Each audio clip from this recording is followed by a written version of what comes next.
We begin the story with Caulifla recounting their version of the Super Saiyan legend for Planet Sadala in Universe 6, and it is actually quite similar, if not almost the exact same, as the tale for Universe 7. And Cabba is telling Caulifla all about his experiences during the Universe 6 tournament, and now they are preparing for the Tournament of Power, and Champa wants himself some Super Saiyans, so that is the reason that Cabba has taken both of these out into the wilderness to train them to become the next Super Saiyan. Even though Cabba promised King Paragus that he's going to do everything in his power to keep KALE safe, he still knows that they are the best shot that they have for winning the Tournament of Power for Universe 6, and that is the reason that he is going out into the wilderness and training them, because they are the strongest ones on the planet, the strongest Saiyans besides himself. And Caulifla gets a little flirty here. She says, "Oh, trying to butter me up, Boy Scout? At least buy me a drink first." And you know, Cabba is Cabba, but Caulifla tells him straight up that, you know, you're not my type, even though you're kind of cute, which gets a really strong glare from KALE. Even though Caulifla is saying that Cabba's not her type, in this story it seems that Caulifla may have a little thing for the Boy Scout. Cabba explains the training. Basically, they're going to fight non-stop until they both drop dead, and then they're going to keep fighting some more, pushing their limit, healing themselves up, and getting stronger every time. He is quite literally trying to bridge the gap between the Universe 6 Saiyans and the Universe 7 Saiyans, and he only has a little bit of time to do so. Also, it does look like Cabba's been hitting the gym a little bit, and that's good for him.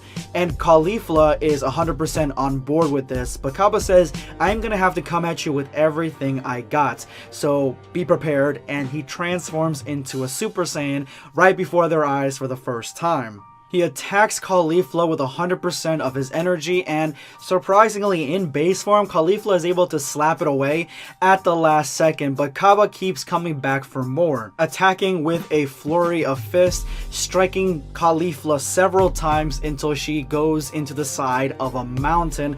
Flying in there at full speed, she is out of the fight for right now. But even after all that, after Cabba has attacked her with all he had, she still gets back up, has enough ki to get back up, even though she's badly damaged, and she is still ready to go for round 2. And attacks Cabba, trying to hit him in the face, but Cabba does the after image, coming right behind her, and Caulifla, again an expert martial artist, realizes that he's sneaking up behind her and ends up landing a kick square in the jaw, and that is something that should be praised, and that's something that these Caulifla mangas seem to have in common, that they definitely showcase the fact that Caulifla is an expert fighter, similar to Goku. Even though she is not a professional like Cabba, like a professional soldier, she is still a great fighter, just like her Universe 7 contemporary. So it definitely does me good to see this sort of action and keeping this sort of faithfulness to this character. They go blow for blow, with Caulifla and Cabba both being able to keep up with each other, which is crazy because, you know, one of them is a Super Saiyan, the other one is just base form, and then Caulifla lands another punch, but this time she leaves herself wide open for the coup de grace, and Cabba punches her right in the stomach, knocking her completely out. But luckily for them, Vados had given Cabba a cream that you can put it on your wounds and it'll heal you to 100% your entire body instantly. So that is a really good addition to their training, because that is the point of their training. They're supposed to be fighting till death to get back and become stronger. So glad that she gave them that, but as the fighting continues, it goes on until the night where they need to rest and crash. Now, up to this point, I didn't realize that KALE hasn't been fighting. She hasn't been training with Cabba, and I think Cabba is waiting to just get Caulifla over that threshold, because maybe then it'll be easier for KALE. But Caulifla says, "Come on, you should train both of us." And then she says, again, another one leaning into the fact that I think she is attracted to Cabba, "What do you think, Boy Scout? Think you could handle both of us at the same time?" While KALE blushes, and Cabba is, he doesn't have words for this. And that is when the night continues, and Caulifla is asking Cabba exactly what happened, what were the emotions, what is everything behind when he turned into a Super Saiyan, and Cabba tells her that It's essentially all connected to pain.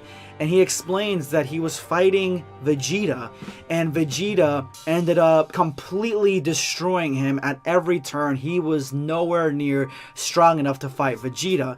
And when it seemed like Vegeta was going to completely kill him, Vegeta ended up threatening Planet Sadala at that moment, and he only was thinking about, at that moment, Planet Sadala, its people, everything that he has fought for the planet, everything that he has gone through, all the experiences, his home. But there was also one thing that he was thinking about as well, and that's something brand new that we've never seen before. And it makes sense as to, with Caulifla hitting on him all the time, that Cabba would realistically not be engaging into that. He would be, blushing and looking away, because Cabba states that he has a girlfriend.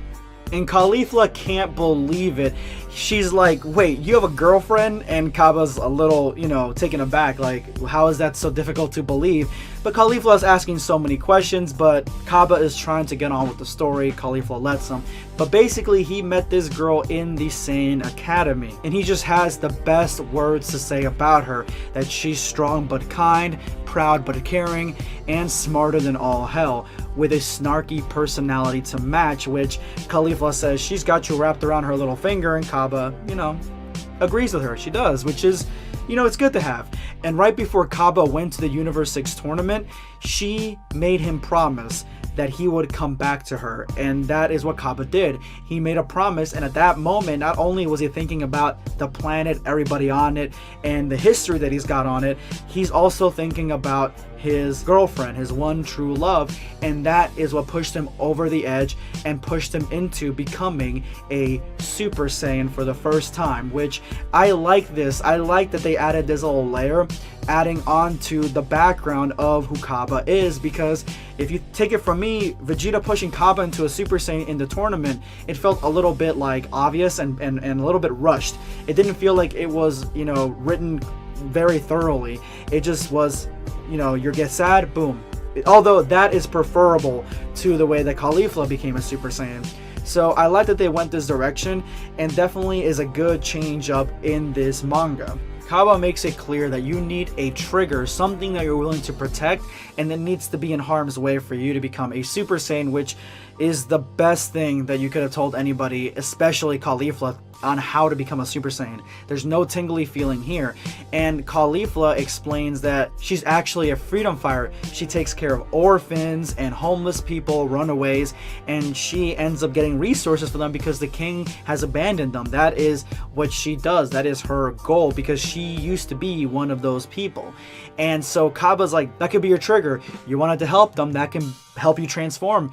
And she doesn't believe that it can, that really she couldn't care about somebody that much, that intently, that it would push her to transform. The Universe 6 crew wakes up to find an unexpected visitor at their camp, and that is Vados and Champa. Now they are there to survey exactly what the progress is on Cabba turning these two into Super Saiyans. And right off the bat, Champa is calling them his Super Saiyans, and he is completely rubbing Caulifla the wrong way, so much so that she insults him in calling him a fat bunny. But seeing as how this is Champa's investment, he lets that comment go, but warns her that it would be really easy to kill her, so make sure you stick with the program. But he is ready to take a look at his Super Saiyans. But unfortunately to Champa and Vados' dismay, Cabba tells him that they haven't reached that level yet. They aren't at that point to transform into a Super Saiyan. So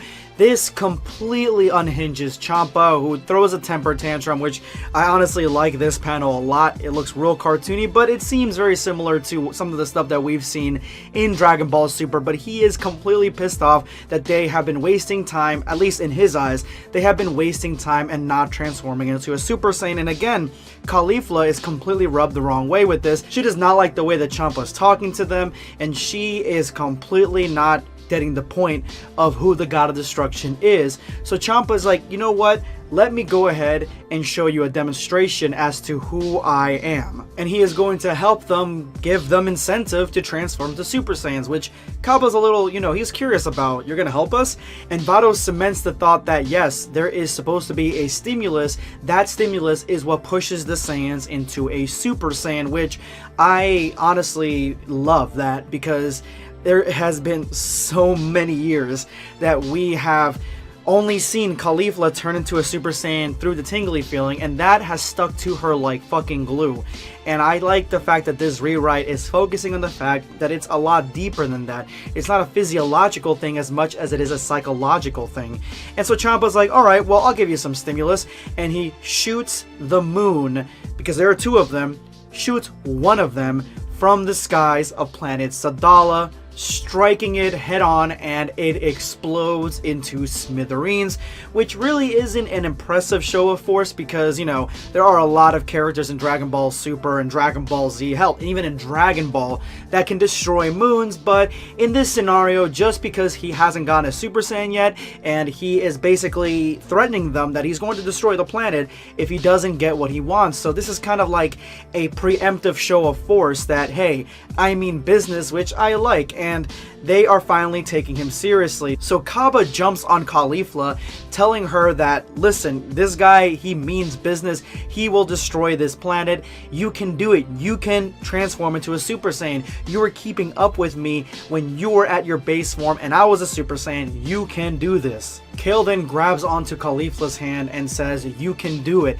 I believe in you, and this is what Caulifla needs. So she starts to transform, and Champa is just being so fucking annoying here. Honestly, I think that Champa is an extremely annoying character, so in other fan mangas that have him getting completely wrote off and killed and stuff, I don't really give a shit about that stuff because of the fact that he's such an annoying character. I mean, Beerus does the exact same thing that Champa does, but Champa is a little bit more annoying, and in every piece of dialogue that he has here, I'm just like listening to his voice in Japanese. Like, that's the voice that I'm hearing in my head. So Caulifla starts trying to transform and pushing herself into that zone, similar to Gohan in the hyperbolic time chamber with Goku. She is trying to transform into a Super Saiyan forcefully, and she almost gets there. Her eyes are changing colors and she's pushing beyond her limit, and nope, no Super Saiyan. She completely fizzles out to Cabba's disappointment. But Champa, he's had enough at this point. He is mad that he wants a Super Saiyan and he's not getting one. Beerus has several Super Saiyans and he only has one, so it's a competition between him and his brother. And this is where Vados takes a look at KALE and says, hey, listen, there is another way to do this. The incentive, the trigger, has to be more personal to the Saiyan, and this Saiyan, Caulifla, seems to be very fond of KALE. If you destroy KALE or threaten her in some way, then maybe she will be pushed into becoming a Super Saiyan. And KALE doesn't know what to do with this information, because now she's staring death in the face. Champa's like, alright, go ahead, let's do it. Caulifla's screaming, hey, what the hell do you think you're doing? And this part's actually kind of sad, because Champa doesn't care. Similar to the gods and the angels and Zeno and the Grand Priest, doesn't care about human life, doesn't care about life in general. So he doesn't even look at KALE. He just turns his back to her. He's like, alright, let's go ahead and destroy her. Let's go ahead and Hakai her. And as Caulifla's screaming, like, I'll do it, I'll transform, you don't have to do this. And even Cabba's pleading, Champa's like, let me see that golden power, and shoots a huge Hakai blast at KALE. And it looks like this is the end for... Wait, Caulifla jumps into the midst of this blast, blocking it from KALE, and she holds this Hakai, this God of Destruction power, at bay for only a few seconds. But during those seconds, she's thinking about KALE and how much she cares for her. Obviously, they have a thing in this Dragon Ball fan manga, so she's pushing herself beyond that limit, and she finally transforms into a Super Saiyan. She pushes the attack well off into the distance, completely rebuttaling it. I think that maybe the power of the Super Saiyan was so intense at first that it was able to block this attack, or the attack was meant to be at an Earthling mortal Saiyan level, like a mortal level basically, and so maybe that's the reason she was able to push it. I think it's more of a story flair for this story in particular, like a dynamic flair to it. But either way, she pushes it off, and we see here that she is a Super Saiyan, and she just looks so freaking dope, mainly due to the fact that they gave her a lot of muscle as she transforms, because I mean, she wasn't skinny by any means before, but now she is completely stacked. And Caulifla asks KALE if she's okay, while Champa is gloating that, you see, I did it. This is all my plan. It worked completely 100%. We did it. And Vados congratulates Champa, but as Champa is mid-congratulatory speech, Caulifla in an instant, in a blink of an eye, jumps, sidesteps, and as Champa turns his head, she is going to deliver a punch at full power Super Saiyan right into his face. Now guys, let me know in the comment section below, what do you think will happen when she punches Champa? I mean, she can't deal any damage to a God of Destruction like this at Super Saiyan level. We saw Goku fight Beerus and he couldn't do anything.